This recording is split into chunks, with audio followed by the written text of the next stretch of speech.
कुकुरमुत्ते की तरह उग आए हैं, जो केवल और केवल सत्ता का गुणगान करते नजर आते हैं।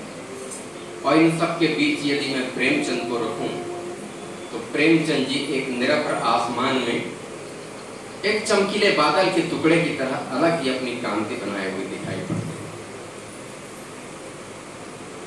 ऐसे महान साहित्यकार को मैं आज के उनके जन्म दिवस पर अपनी श्रद्धा अर्पित करता हूं, उनके प्रति पूरा सम्मान व्यक्त करता हूं कि उन्होंने मुझे, मैं साइंस का विद्यार्थी था और मुझे हिंदी की तरफ उन्होंने प्रेरित किया है। लगातार मैं उनकी किताबें पढ़ता हूं, आज भी पढ़ता हूं। मेरे पास उनके बहुत सारे उपन्यास हैं। जब मैं 11वीं क्लास में पढ़ रहा था तब निर्मला को पहली बार पढ़ा और पता नहीं उसको कितने बार पढ़ चुका, लेकिन हर बार जब कभी भी मैंने निर्मला को पढ़ा तो ऐसा लगा कि मेरे आसपास की होने वाली वो घटना है। पता नहीं प्रेमचंद जी ने इतनी गहराई से एक स्त्री हृदय को, स्त्री मन को कैसे उसमें छूने का प्रयास किया है। प्रायः पुरुष लेखक इतनी गहराई से, इतनी शिद्दत से किसी महिला के बारे में नहीं लिख पाए। रहा सवाल आज के इस मंचन का, बहुत कम समय में पूरा श्रेय तो जाता है मैडम सीमा अग्रवाल को, जिन्होंने बच्चों को प्रेरित किया और ये मंचन संभव हो पाया। अब मैं अपने ओरिजिनल रोल पर आ जाता हूँ, एक शिक्षक की भूमिका पर। हम लोग जब नाटक को देखते, सुनते हैं या लिखते हैं तो उनके तत्वों को ध्यान में रखने की आवश्यकता होती है। नाटक के तत्व एक तो कथा वस्तु, चरित्र चित्रण, पात्र, वेशभूषा, देश काल, वातावरण, अभिनेता। अब इन सारी चीजों पर इस मंचन का मूल्यांकन यदि किया जाए तो आप लोगों को क्या लगता है कि क्या वेशभूषा कथा के अनुरूप थी, कहानी के अनुरूप थी वेशभूषा? Yes sir. हाँ थी। आप बूढ़ी काकी कहाँ है? आ जाए बूढ़ी काकी।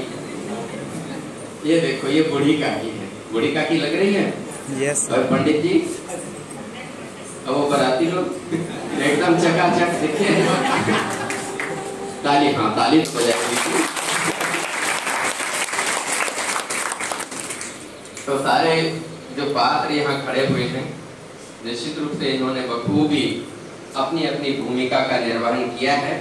खास करके शीतल को मैं देख रहा था कि जो मुख्य पात्र हैं इस कथानक, इस कहानी में, उनकी भूमिका जबरदस्त थी। सब लोगों ने अपनी अपनी भूमिका का निर्वहन तो अवश्य रूप से किया है। देश काल, वातावरण, हमको ऐसा लगने लग गया था कि हम किसी ग्रामीण क्षेत्र में पहुंच गए। बढ़िया पतरी में खाना मिल रहा था, तो मुझे भी लालच आने लग गई थी पत्थर में खाना। और वो तो सोहारी वगैरह को देख करके तो ऐसा लगने लग गया था कि अब वो बिल्कुल लाड़ू भी है ना, हाँ अपना छत्तीसगढ़ी बिहार का लाड़ू भी है, सोहारी भी है, बराबर है कि नहीं? अंगाकर रोटी भी है, खटिया है, साइकिल है। ये सारी परिस्थितियां एक मंच पर एक साथ प्रस्तुत करना और बेहतरीन तालमेल के साथ प्रस्तुत करना, तो कलाकारों के साथ साथ जो सहयोगी लोग जो होते हैं, जो कि मंच में काम करते हैं, मंच के पीछे काम करते हैं, उनकी भी भूमिका किसी नाट्य के मंचन में काफी महत्वपूर्ण होती है। तो उनके लिए भी बात तालियां। जिन लोगों को हमने मंच में नहीं देखा परंतु उन्होंने ये सारी व्यवस्थाएं की है। वेशभूषा तो हो गया, नाटकीयता भी थी, जबरदस्त नाटकीयता थी इसमें। अब लास्ट वाली जो नाटकीयता है उसको बहुत बारीकी से मैंने ध्यान दिया कि वो जो बहू है कहाँ है, रूपा, हाँ देखिए इसने बहुत प्यार से आकर के बूढ़ी काकी को पकड़ा और उनको अपने हाथों से भोजन करवाया। तो यहाँ पर उसका क्लाइमैक्स जो है वो नजर आया उस नाटक का कि हाँ ये संदेश वो देना चाह रहा है लेखक जो है। तो ये बहुत महत्वपूर्ण तत्व को इन्होंने बखूबी उसका निर्वहन किया है। तो इन दोनों के लिए और मैं तालियां दूंगा।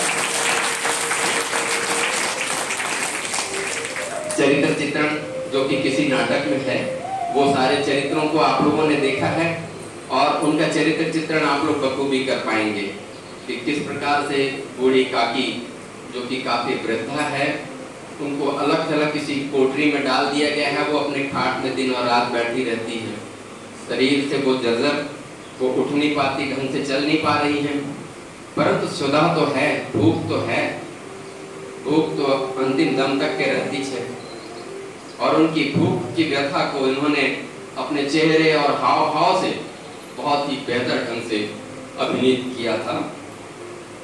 तो कुल मिलाकर के अगर मैं इसको 100 में अगर नंबर दूं तो 100 में मैं पूरे 100 नंबर देना चाहूँगा,